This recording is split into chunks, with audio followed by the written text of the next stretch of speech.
കുവൈറ്റിൽ മരിച്ച 24 പേർക്ക് ആദരാഞ്ജലികൾ അർപ്പിച്ചുകൊണ്ട് എടവനക്കാട് ഇക്ബാൽ വായനശാലയുടെ നേതൃത്വത്തിൽ അനുശോചന സമ്മേളനം നടത്തി. Kochi taluk library council secretary KS Radhakrishnan ചടങ്ങ് ഉദ്ഘാടനം ചെയ്തു. Vypin block panchayat member advocate P Thankaraj, Das Komath, വായനശാല secretary Binoy, taluk library council Sooraj Prasad, PM Mahin, Prashobh Njaveli, Shanavas, Abdul Razak, Kumari, Farisa, Fathima എന്നിവർ അനുശോചന സമ്മേളനത്തിൽ പങ്കെടുത്തു. നമുക്കറിയാവുന്നതുപോലെ ജീവിത യാഥാർത്ഥ്യങ്ങളെ നമുക്ക് നേരിടാനായിട്ട് പല പ്രതിസന്ധികളും ഉണ്ടാകാറുണ്ട്. മരണമെന്ന യാഥാർത്ഥ്യത്തെ ഒരു വലിയ സമൂഹമായി അറിയപ്പെടാത്ത ഒരു നാട്ടിൽ പോയി ജീവിക്കാനുള്ള തങ്ങളുടെ കഷ്ടപ്പാടും ദുരിതവും ഒക്കെ മാറിക്കിട്ടുമെന്നുള്ള സ്വപ്നങ്ങളും പ്രതീക്ഷകളുമായി പോയി ജീവൻ പൊലിഞ്ഞ 40ഓളം പ്രവാസികളായ ആളുകളും അതിൽ 24 പേര് നമ്മുടെ ഈ മലയാളക്കരയിൽ നിന്ന് അങ്ങേ നാട്ടില് ജോലിക്ക് വേണ്ടി പോയവരാണ്. സ്നേഹമുള്ളവരെ, എടവനക്കാട് ഇക്ബാൽ സ്മാരക വായനശാലയുടെ ആഭിമുഖ്യത്തില് അകാലത്തിൽ മൃതിയടഞ്ഞ വേർപെട്ടുപോയ ആ സഹോദരങ്ങളുടെ ആത്മാവിന് നമ്മളിവിടെ ആദരാഞ്ജലികൾ അർപ്പിക്കുകയാണ്. നമുക്ക് പ്രാർത്ഥനകളല്ലാതെ അവരുടെ കുടുംബങ്ങൾക്ക് താങ്ങാനുള്ള കഴിവ് കൊടുക്കണമേ എന്നുള്ള ആഗ്രഹമല്ലാതെ മറ്റൊന്നുമില്ല. ഈ പരിപാടിയിൽ സ്വാഗതം ആശംസിക്കുന്നതിന് വേണ്ടി വായനശാലയുടെ വൈസ് പ്രസിഡന്റും എടവനക്കാട് സർവീസ് സഹകരണ ബാങ്ക് ഡയറക്ടർ ബോർഡ് അംഗവുമായ ദാസ് കോമത്താറുകളെ സാദരം ക്ഷണിക്കുകയാണ്. ദുഃഖവാർത്തയോടുകൂടിയാണ് ഞെട്ടിയുണർന്നത്. അങ്ങകലെ കുവൈറ്റിൽ, നമുക്കറിയാം ഗൾഫ് എന്ന് പറയുമ്പോൾ മലയാളികളെ സംബന്ധിച്ചിടത്തോളം എന്നും ഒരു അടുത്ത പ്രദേശം എന്ന നിലക്കാണ് നാം അത് കണക്കാക്കി പോരുന്നത്.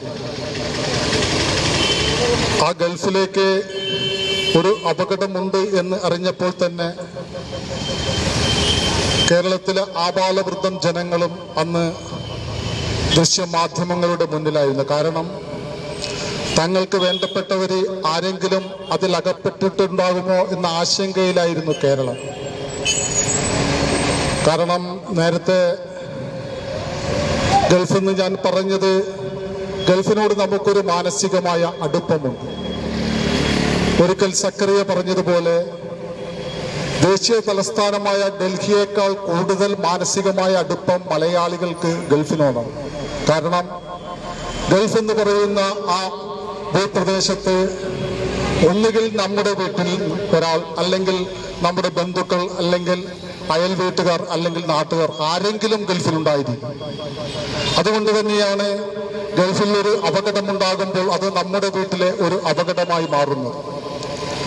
ആ ഹതഭാഗ്യരായ 40ഓളം ഇന്ത്യക്കാർ കുവൈത്തിൽ മരിച്ചപ്പോൾ അതിൽ നിർഭാഗ്യകരമെന്ന് പറയട്ടെ 24ഓളം നമ്മുടെ മലയാളി സുഹൃത്തുക്കളായിരുന്നു. ഒരു ജീവിതത്തിന്റെ രണ്ടറ്റവും കൂട്ടുവിട്ടിക്കുവാനായി സ്വന്തം നാടുപേക്ഷിച്ചുകൊണ്ട്, സ്വന്തം കുടുംബം ഉപേക്ഷിച്ചുകൊണ്ട് അങ്ങകലെ ഗൾഫിൽ പണിയെടുത്ത് തങ്ങളുടെ കുടുംബത്തിനും നാടിനും ഒരു താങ്ങായി മാറേണ്ട ആ ഒരു ജനങ്ങൾ അവിടെ മരിച്ചു വീണപ്പോൾ, അത് നമുക്കറിയാം, മംഗഫിൽസ് എന്ന് പറയുന്ന ഒരു കമ്പനിയുടെ പാർപ്പിട സമുച്ചയത്തിലാണ് തീപിടുത്തമുണ്ടായത്. ആ തീപിടുത്തത്തിലാണ് ഈ 40ഓളം പേർ വെന്തുമരിക്കുന്നത്. അവരുടെ മരണം നമ്മെ സംബന്ധിച്ചിടത്തോളം വളരെ ആശങ്കാകുലമാണ്. കാരണം ഓരോ കുടുംബത്തിന്റെ അവസ്ഥയുമൊക്കെ നാം ഇന്നലെ ബുധനാഴ്ച തന്നെ നമുക്ക് ദൃശ്യമാധ്യമങ്ങളിലൂടെ കരളലിയിക്കുന്ന രംഗങ്ങളാണ്. കാരണം ഓരോ വീട്ടുകാരെ കുറിച്ച് പറയുമ്പോഴും അവരുടെ പ്രതീക്ഷകളും സ്വപ്നങ്ങളുമൊക്കെ കെട്ടടങ്ങിപ്പോകുന്ന ആ ദൃശ്യങ്ങൾക്ക് മുന്നിൽ നമുക്ക് പകച്ചു നിൽക്കുവാൻ മാത്രമേ സാധിക്കുകയുള്ളൂ. ഗൾഫ് എന്ന് പറയുന്ന ഒരു മരീചിക നമുക്കറിയാം. 1970 കൂടിയാണ് നമ്മുടെ ആളുകൾ ഗൾഫിലേക്ക് കുടിയേറുവാൻ തുടങ്ങിയത്. ഇന്നിപ്പോൾ ആ കുടിയേറ്റം കേരളത്തിന്റെ ജനസംഖ്യയുടെ 30 ലക്ഷത്തോളം പേർ ഇന്ന് ഗൾഫിൽ തൊഴിലെടുക്കുന്നുണ്ട്. ഏറ്റവും കൂടുതൽ ആളുകൾ വിദേശത്ത് തൊഴിലെടുക്കുന്നത് ഗൾഫ് മേഖലയിലാണ്. അതുകൊണ്ട് തന്നെ നമ്മുടെ ആരെങ്കിലുമൊക്കെ എന്തെങ്കിലുമൊക്കെ ഒരു കണക്ഷനിൽ ഗൾഫിൽ ഇല്ലാത്തവരായി മലയാളികൾക്ക് ആരുമുണ്ടാവുകയില്ല. മനുഷ്യ മനസ്സിനെ വളരെയേറെ ഉലയ്ക്കുന്നതുമായ ഒരു ദുരന്തമാണ് കഴിഞ്ഞ നാളുകളിൽ കുവൈറ്റ് എന്ന് പറയുന്ന ഏറെ മലയാളികൾ ജീവിതം അന്വേഷിച്ച് പോയിരിക്കുന്ന ആ നാട്ടിൽ സംഭവിച്ചത്. ദിവസങ്ങളായി നാം എല്ലാം പത്രമാധ്യമങ്ങളിലൂടെയും ദൃശ്യമാധ്യമങ്ങളിലൂടെയും അതിൻ്റെ വസ്തുതകൾ ഒന്നൊന്നായി അറിഞ്ഞുകൊണ്ടിരിക്കുക. ഇവിടെ നാം ആലോചിക്കേണ്ട ഒരു വിഷയം, നമ്മിൽ നിന്ന് ജീവിതം തേടിപ്പോയവരാണ് ആ സഹോദരങ്ങൾ. ലേബർ ക്യാമ്പ് എന്ന് പറയുന്ന തൊഴിലാളികളെ താമസിപ്പിച്ചിരിക്കുന്ന സ്ഥലത്ത് ഉണ്ടായ ഒരു ദുരന്തത്തിലാണ് 24ഓളം വരുന്ന മലയാളി സഹോദരങ്ങൾ ഉൾപ്പെടെ 40ഓളം ആളുകൾ മരണപ്പെട്ടിട്ടുള്ളത്. വളരെ ജനസംഖ്യ കുറഞ്ഞ ഒരു പ്രദേശമാണ് കുവൈറ്റ് എന്ന് പറയുന്നത്. നമുക്കറിയാം, കേരളത്തിലേക്ക് വളരെയേറെ സഹായം ഈ കുവൈറ്റിൽ തൊഴിൽ ചെയ്യുന്ന ആളുകളിലൂടെ വന്നുകൊണ്ടിരിക്കുന്നു. ഇന്നലെ മിനിയാവുന്ന ഒക്കെയായിട്ട് മരണപ്പെട്ടുപോയ ഹതഭാഗ്യരായ നമ്മുടെ സഹോദരങ്ങളുടെ വീടുകളിലെ ചിത്രം ദൃശ്യമാധ്യമങ്ങളിലും പത്രങ്ങളിലും എല്ലാം വരികയുണ്ടായി. അതിദാരുണമാണ്.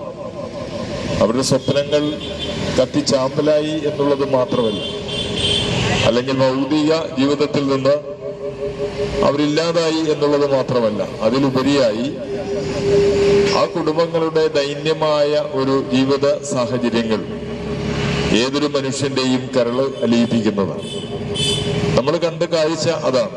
ഈ പോയവരെ മാത്രം ആശ്രയിച്ച് പുതിയ വീട് വെക്കാനും സഹോദരിമാരെ വിവാഹം ചെയ്തയക്കാനും കാരണവന്മാരുടെ ചികിത്സ നടത്തുന്നതിനും വേണ്ടി ഒക്കെ കാത്തിരിക്കുന്ന മനുഷ്യരുടെ ദൈനവിലാപങ്ങളാണ് നമ്മൾ ദിവസങ്ങളായി ഈ മരണപ്പെട്ടവരുടെ വീടുകളിൽ നിന്നും കേട്ടുകൊണ്ടിരിക്കുന്നതും കണ്ടുകൊണ്ടിരിക്കുന്നതും.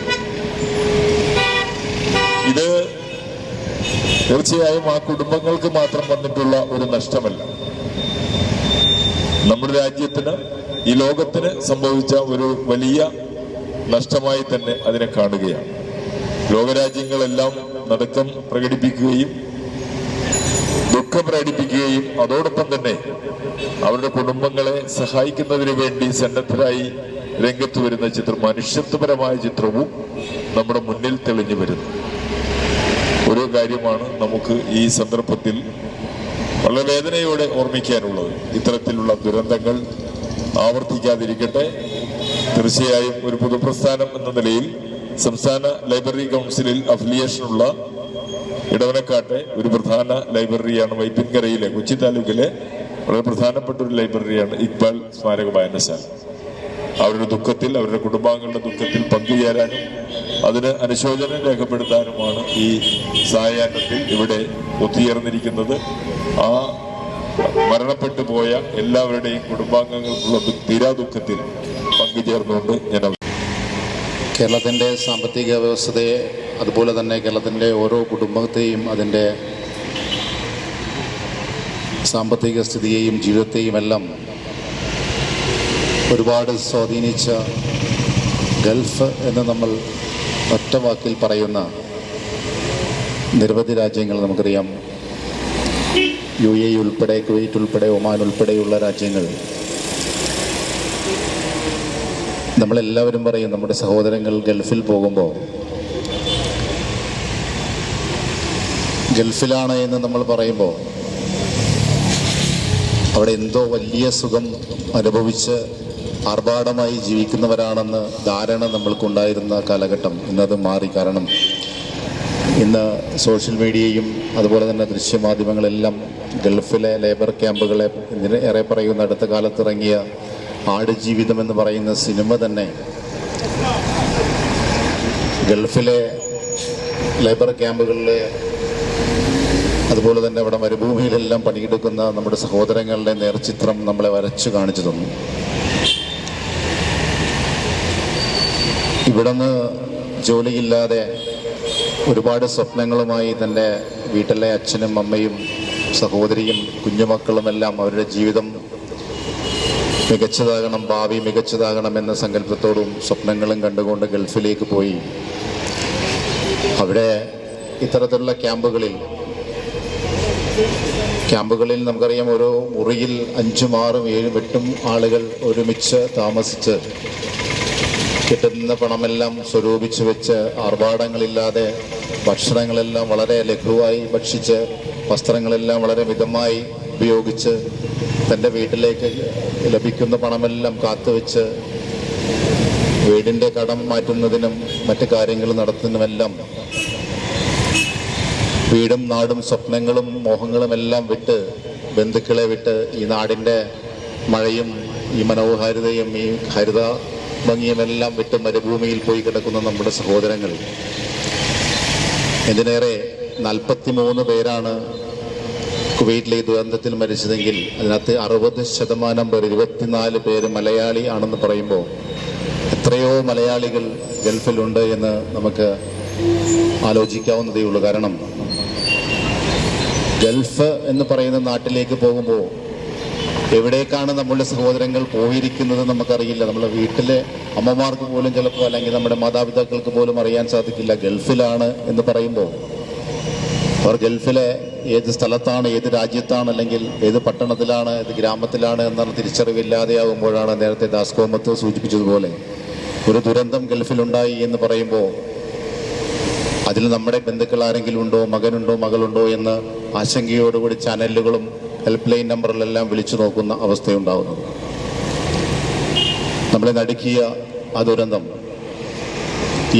എനിക്ക് തോന്നുന്നു 24ഓളം പേരിൽ ഏറ്റവും കൂടുതൽ കൊല്ലം, തിരുവനന്തപുരം, പത്തനംതിട്ട ജില്ലകളിൽ നിന്നുള്ളവരാണ്. ബുധനാഴ്ച രാവിലെ 11 മണിയോടുകൂടിയാണ് നമ്മൾ ഈ കുവൈറ്റിലുള്ള തീപിടുത്തത്തിൽ ഉള്ള വിവരങ്ങൾ അറിഞ്ഞു തുടങ്ങിയത്. അപ്പോൾ തന്നെ നമ്മളൊക്കെ വേവലാതിപ്പെട്ട് നമ്മളുടെ ഒക്കെ കുടുംബാംഗങ്ങളോ ബന്ധുക്കളോ ആരെങ്കിലും ഉണ്ടോ എന്നൊക്കെ പരതിക്കൊണ്ടിരിക്കുന്ന അവസ്ഥയിലാണ് നമ്മൾ. അപ്പോഴും ഇത്രയും ശോചനീയമായ ഒരവസ്ഥ നമ്മളൊന്നും പ്രതീക്ഷിച്ചില്ല. കുറച്ചു കഴിഞ്ഞപ്പോഴാണ് അറിയുന്നത് 40-ലേറെ ആളുകൾ അതിൽ വെന്തു മരിച്ചു.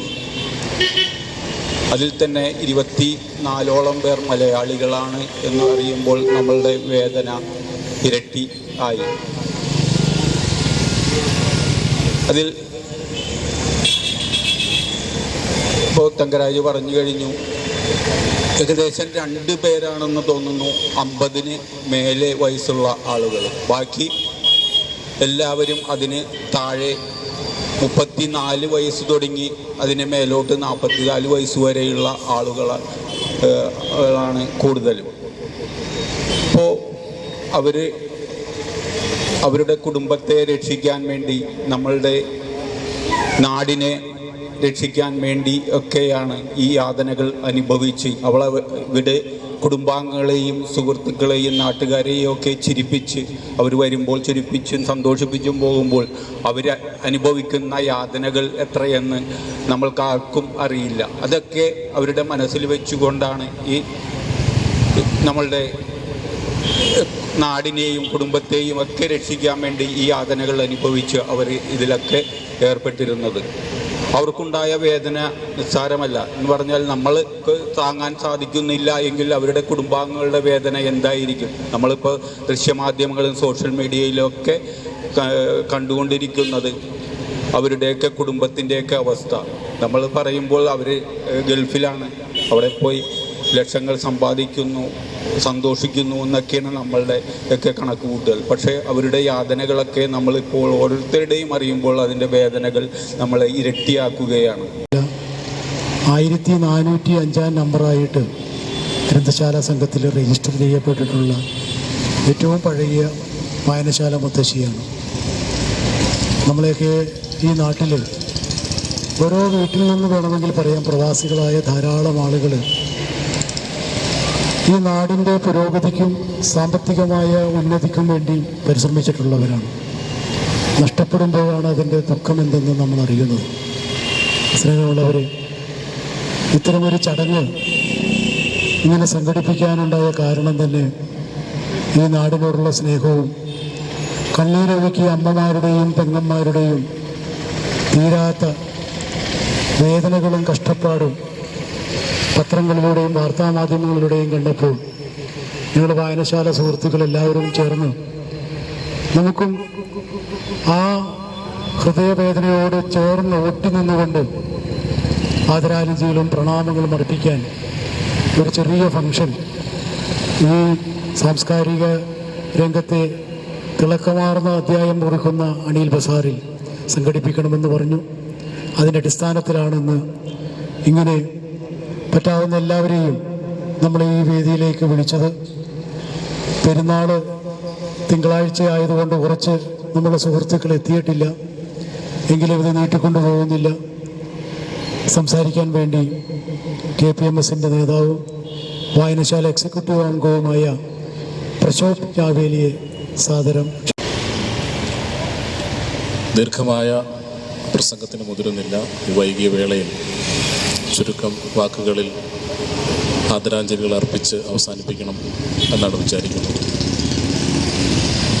നമുക്കറിയാം, പ്രവാസ ലോകം നമ്മുടെ നാടിൻ്റെ തുടിപ്പും കരുത്തുമാണ്. നമ്മുടെ സംസ്ഥാനത്തിൻ്റെ വളർച്ചയിൽ അത് പ്രകടമാണ്. ആ തുടിപ്പ് അവസാനിക്കുമ്പോൾ ഈ നാടിൻ്റെ ആത്മാവിനാണ് നോവുന്നത്. ആ കാഴ്ചയാണ് കുറച്ച് ദിവസങ്ങളായി പത്രമാധ്യമങ്ങളിലൂടെയും ദൃശ്യമാധ്യമങ്ങളിലൂടെയുമെല്ലാം നാം കണ്ടുകൊണ്ടിരിക്കുന്നത്. കഴിഞ്ഞ ദിവസം നെടുമ്പാശ്ശേരി വിമാനത്താവളത്തിൽ ചേതനയറ്റ ശരീരങ്ങൾ ഏറ്റുവാങ്ങുന്നൊരു രംഗം TV-യിൽ കാണുമ്പോൾ യഥാർത്ഥത്തിൽ ഒരു ഹൃദയം നുറുങ്ങുന്ന കാഴ്ചയായിരുന്നു അത്. സാധാരണ പ്രവാസികൾ തിരികെ വരുന്നത് പോലെ ആയിരുന്നില്ല അത്. അവരുടെ മധുരപലഹാരങ്ങളുള്ള പെട്ടി കൂടെ ഉണ്ടായിരുന്നില്ല. കുട്ടികൾക്കായുള്ള കളിപ്പാട്ടങ്ങളുടെ പെട്ടി ഉണ്ടായിരുന്നില്ല. അത്തറിൻ്റെ ഗന്ധം മണക്കുന്ന പെട്ടികളുണ്ടായിരുന്നില്ല. ഇതൊന്നുമില്ലാത്തൊരു പെട്ടിയിൽ ചേതനയറ്റ മൃതശരീരങ്ങളാണ് നെടുമ്പാശ്ശേരി വിമാനത്താവളത്തിൽ പറന്നിറങ്ങിയത്. ഇവിടെ സൂചിപ്പിച്ചതുപോലെ തന്നെ നമ്മുടെ ഇടവനക്കാട് പ്രദേശം മാത്രം എടുത്തു നോക്കിയാൽ പോലും എത്രയോ പ്രവാസികളാണ് നമ്മുടെ സുഹൃത്തുക്കളായിട്ടുള്ളത്. നമ്മൾ ആദ്യം തിരഞ്ഞത് അവർക്കെന്തെങ്കിലും അപകടമുണ്ടോ എന്നുള്ളതാണ്. അത്തരമൊന്നും ഒരു വാർത്ത നമ്മുടെ പ്രദേശത്തെ ബാധിച്ചില്ല എങ്കിലും നമ്മുടെ നാടിനെ ആകെ ബാധിച്ച ഈ വലിയ ദുരന്തത്തിൽ ഈ ഇക്ബാൽ സ്മാരക വായനശാല അനുശോചനം രേഖപ്പെടുത്തുകയാണ്. ദീർഘമായിട്ടൊന്നും പറയാതെ യോഗത്തിൽ പങ്കെടുത്ത എല്ലാ വ്യക്തിത്വങ്ങൾക്കും,